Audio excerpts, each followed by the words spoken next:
ራሱን ተቀብሎ ማንነቱን ተቀብሎ ራሱን ኢንጆይ ያደረገ ከማንም ሰው ጋር ራሱን ሳያነጻጽር ሳይቀና ሳይመቀኝ እኔ ይሄ ነኝ። ዲያስፖራ ወገኖቻችንን ተመልከች። ሚሊዮነር ካልሆንሽ በስተቀር ስኬታማ አይደለሽም የሚል ሐሳብ እንከትባታለን። ስለዚህ በኑሯ እንዳትደሰት፣ ራሷን እንዳትቀበል፣ ደስተኛ ሆና እንዳትኖር እናደርጋታለን። ያሰበው ቦታ ላይ ላይደርስ ይችላል። ጎሎች ይኖሩታል፣ እዛ ጋር ጎሎች ይኖሩታል። ግን መንገዱን ስለያዘው በመንገድ ላይ ስለሆነ ፐርፐዙን ስለሚያውቅ ስኬታማ ነው።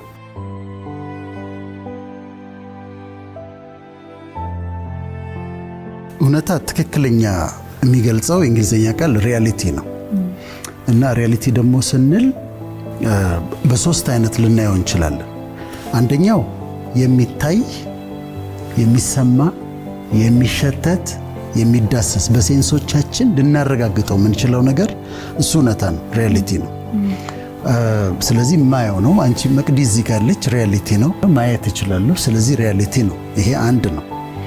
ሁለተኛ በሳይንስ ተጠንቶ በዳታ ተደርጎ በሳይንስ ማረጋገጫ ተገኝቶለት ያለ ነገር እሱም ሪያሊቲ ነው፣ እውነታ ነው። ለምሳሌ ጁፒተር የምትባል ፕላኔት አለች እንላለን። አላየኋትም፣ አልሄድኩም፣ ግን እቀበላለሁ ሳይንቲፊክ ስለሆነ።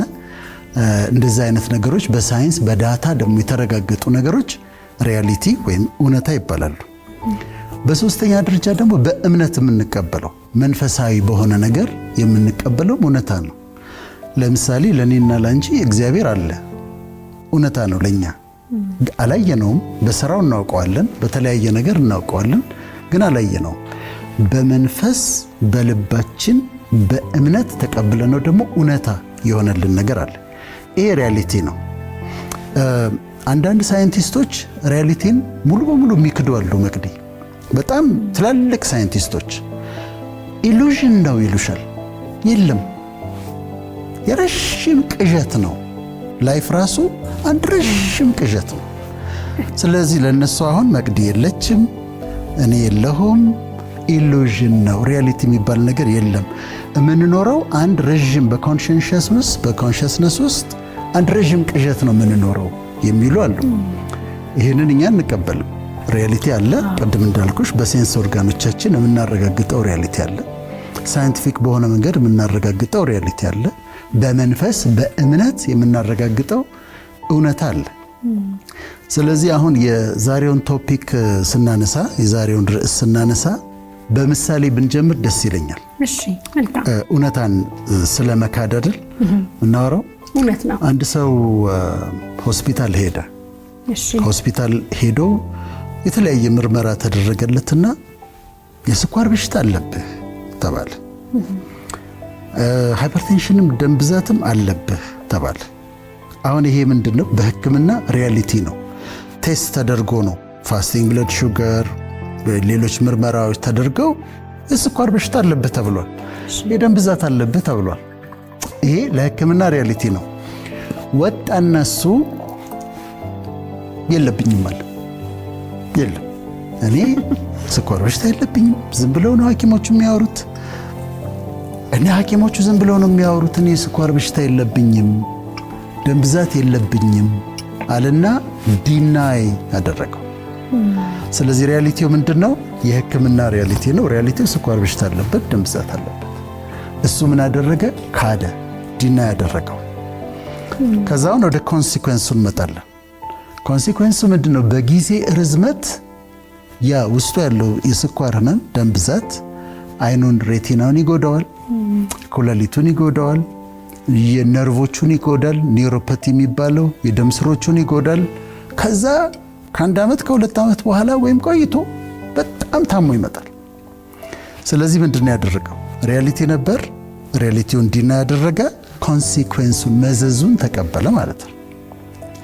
ወይም ጓደኞችሽን በሳምንት 2 ጊዜ 3 ጊዜ ጥሬ ስጋ ለዛውም ጮማ የሚበሉትን ይሄ ነገር ጥሩ አይደለም፣ ኮሌስትሮል ይጨምራል፣ በተለይ ይሄ ሎው ዴንሲቲ ላይፖፕሮቲን የሚባለውን ይጨምራል፣ ትራይግሊሰራይድ ይጨምራል ትያቸዋለሽ።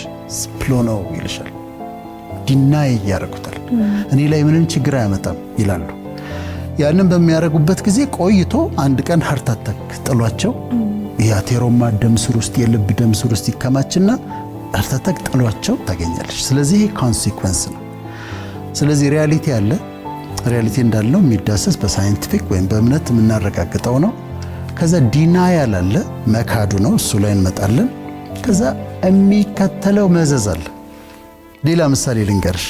አንድ ሰው ባለ ትዳር ነው፣ የልጆች አባት ነው። ግን የተለያዩ ሴቶች ጋር ይሄዳል እና ለሱ ኖርማል ነው፣ ችግር የለውም ብሎ ነው የሚያምነው። ሪያሊቲው ግን ችግር አለው፣ ችግር ያመጣል። ስለዚህ እሱ ምን ያደርጋል? እዛም ሲል አንድ ቀን ወይ በሽታ ይዘዋል ወይ አንዷ ሴት ታረግዝና ከዛ ለሚስቱ መታ ትነግራለች። ህይወቱ መቃወስ ይጀምራል። ስለዚህ ይሄ ምንድነው? መዘዙ ነው። ኮንሲኩዌንሱን ያጭዳል ማለት ነው። ይሄን አጋጣሚ በጣም ነው ልጠቀምበት የምፈልገው። በማህበረሰብ ውስጥ ስኬት የሚባለውን ነገር፣ ሰክሰስ የሚባለውን ነገር የሳልንበት መንገድ እኔ የተሳሳተ ነው ብዬ አስባለሁ። ለምሳሌ ሁሉም ቴሌቪዥን ጣቢያዎች ስኬታማ የሆነ ሰው ጋበዙ ይባላል። አንቺ እዚህ ስኬት ጋር መድረስሽ እንዴት ነው ተብላ ትጠየቃለች። ስኬትን ግን ዲፋይን ያደር ምን አይነት ሰዎች ናቸው ስኬታማ የተባሉት? ድርጅት ያላቸው፣ ብዙ ሚሊዮን ብሮች ያሏቸው፣ ድርጅት መስርተው እንደዚህ የሚሰሩ ስኬታማ ናቸው እነሱ? አዎ ስኬታማ ናቸው። እንኳን ሆነላቸው፣ ጥሩ ነው። ግን ስኬት ማለት በትውልዱ መካከል በቃ ሚሊዮነር ቢሊዮነር እንደዚህ የራስ ድርጅት ያለው በጣም ሀብታም የሆነ ቢሊዮነር የሆነ ስኬት ማለት ይሄንን አድርገን አስቀምጠነዋል።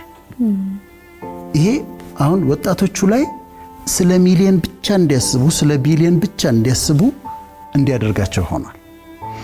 ግን ስኬት ምንድን ነው? አሁን የኔን ዴፊኒሽን ልንገርሽ። ሰክሰስ ወደዛ ፖይንት ስለሚወስደን ነው።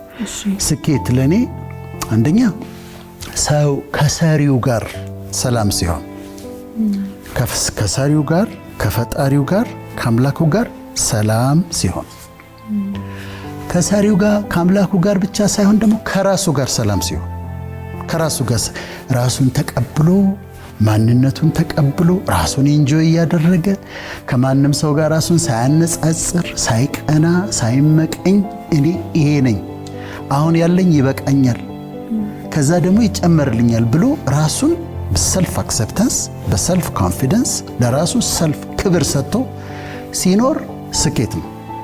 ከዛ ደግሞ በዙሪያው ካሉ ሰዎች ጋር በሶሻል ኢንተለጀንስ አብሮ መኖር ሲችል ስኬት ነው። ያኛውን ብቻ ግን ካደረግን እንዳልኩሽ እነዛ ስኬታማ ሰዎች ናቸው። ድርጅት ያላቸው ሰዎች ስኬታሞች ናቸው። በጣም ብዙ ሀብት ያፈሩ ሰዎች ስኬታማ ሰዎች ናቸው። ስለሆነላቸው ደስ ይለናል። ግን አንድ ሰው ይሄ ከሰሪው ጋር ሰላም መሆኑ፣ ከራሱ ጋር ሰላም መሆኑ፣ ከማህበረሰብ ጋር ሰላም ለኔ አንድ ስኬት ነው። ይሄ ብቻውን ስኬት ነው።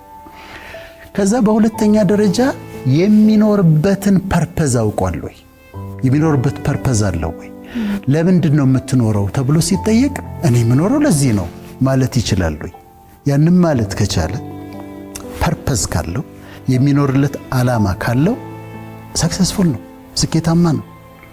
ያሰበው ቦታ ላይ ላይደርስ ይችላል። ጎሎች ይኖሩታል፣ እዛ ጋር ጎሎች ይኖሩታል። ግን መንገዱን ስለያዘው በመንገድ ላይ ስለሆነ ፐርፐዙን ስለሚያውቅ ስኬታማ ነው።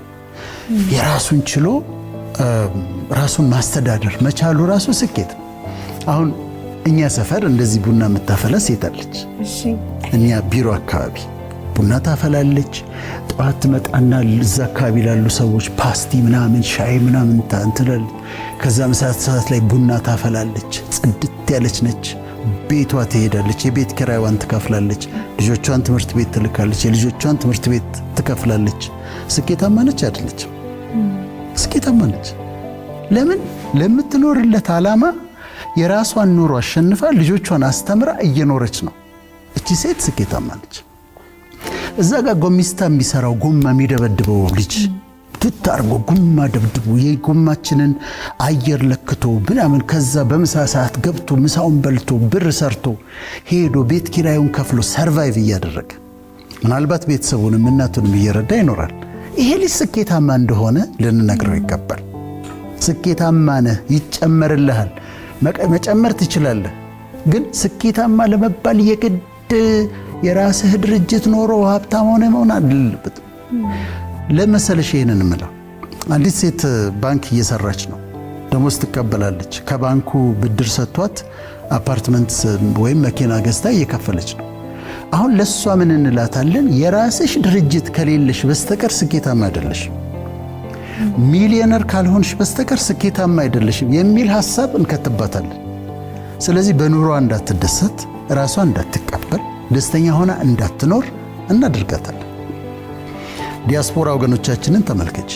ዲያስፖራ ያሉ ወገኖቻችን የተለያየ ስራ ይሰራሉ። ለምሳሌ ሆም ኬር የሚሰሩ አሉ፣ በነርሲንግ የሚሰሩ ትሬን ተደርገው የሚሰሩ አሉ።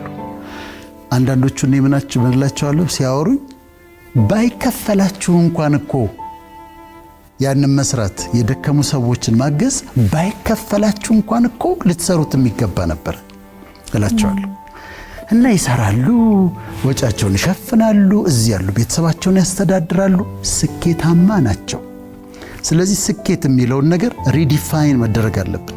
እዚህ ጋር አሁን በቴሌቪዥን የሚያዩ ሰዎች የራሳቸው ድርጅት ስላልከፈቱ ብዙ ሚሊዮን ብር ባንክ ስላላስቀመጡ እኔ ስኬታማ አይደለሁም ብለው ማሰብ የለባቸው።